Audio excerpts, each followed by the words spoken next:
So we want to use the ratio test to determine whether the series is convergent or divergent. So we're going to have a sub n and a sub n plus 1.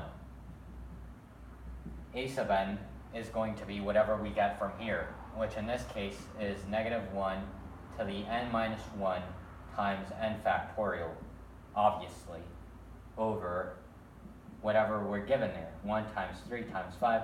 And for the sake of brevity, I'm going to remove all this junk and just have it like that, times 2n minus 1. And I said obviously because if we plug in 1 for this, this is going to give us an exponent of 0, which is going to give us 1 for the first term. And our second term, we plug in 2, and we get 2 factorial, then 3 factorial, so on. And this denominator is given. So, and by the way, this is just so it alternates because we have negative, positive, negative. I shouldn't have said obviously because I don't know, some people might not know stuff. Okay, now this n plus 1 is going to be, we plug in n plus 1 wherever you have an n, is what I'm saying. So you're going to get n plus 1 here, canceling out with the negative. The positive one cancels out with the negative one, so you get n. And then you have n plus 1 factorial.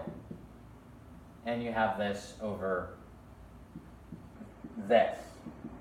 So you have this, and you distribute the 2, you get 2n plus 2 minus 1, which is 2n plus 1.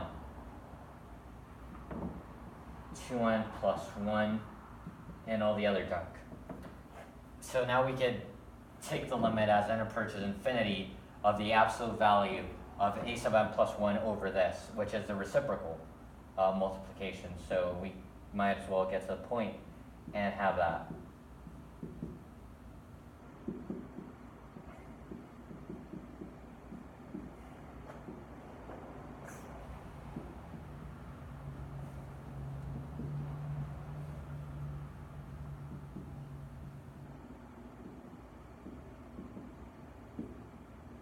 Okay, so stuff starts to cancel out. We have n factorial times n plus 1. N factorial times n plus 1, so the n factorial cancels out. This one cancels out with this one.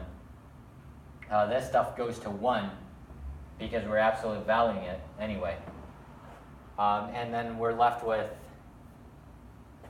this dot dot dot goes away with that dot dot dot because that was this stuff. So we're left with this. We're left with n plus 1 times 2n minus 1 over 2n plus 1.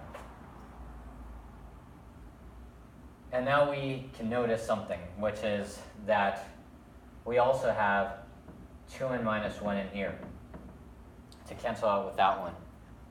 Because this is just 2 terms previous. So this is 2n plus 1. So 2 terms previous to that, so if we subtract 2 from this, we're going to get this. And remember, that's what we're doing. We're just subtracting 2. Look, 1 times 3 times 5. You notice we're subtracting 2. So we could do that. And therefore, this cancels out with this. And therefore, we're left with n plus 1 over 2n plus 1.